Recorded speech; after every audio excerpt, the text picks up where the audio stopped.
soir, donc, c'est un voyage, un survol de près de 300 ans de musique, et plus particulièrement de musique pianistique, écrite pour le piano.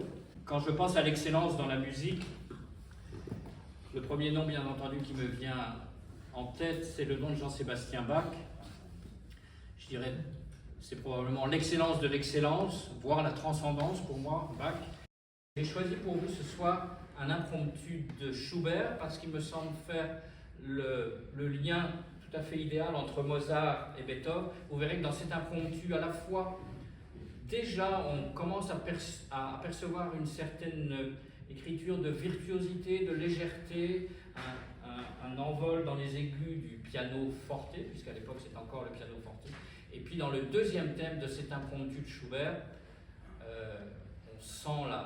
on sent la patte beethovenienne qui arrive avec un piano beaucoup plus orchestral et qui nous ouvre déjà la porte vers un pré-romantisme. Donc Robert Schumann, tout d'un coup, nous ouvre les portes, alors là, véritablement, d'un piano très virtuose, extrêmement riche dans ses audaces harmoniques, et je dirais, surtout peut-être, d'un piano qui va chanter.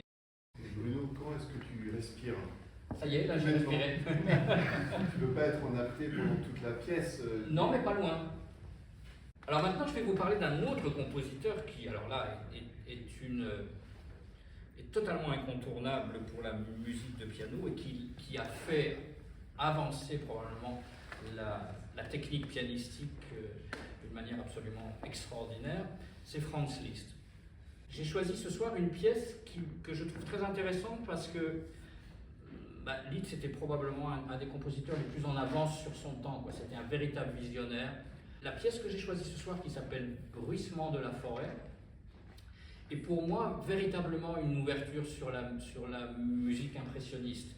Alors c'est un compositeur qui m'est très très cher aussi, alors, et qui lui alors, a véritablement profité des progrès extraordinaires de la facture pianistique dans la fin du 19e siècle. Et c'est Claude Debussy, un compositeur absolument prodigieux. Il y a des compositeurs comme ça qui ont donné un grand coup de pied dans la fourmilière et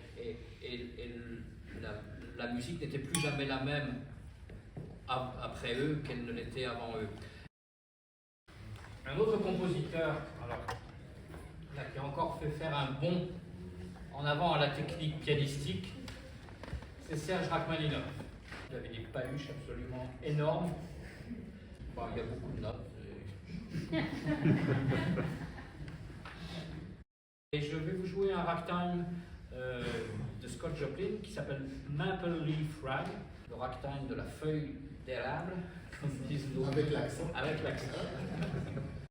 On ne peut pas parler de musique américaine du XXe siècle, en tout cas à mon sens, sans parler de George Gershwin. Et je voulais vous proposer de jouer pour vous une œuvre qu'il a écrite en 1924, qui est la fameuse Rhapsody in Blue.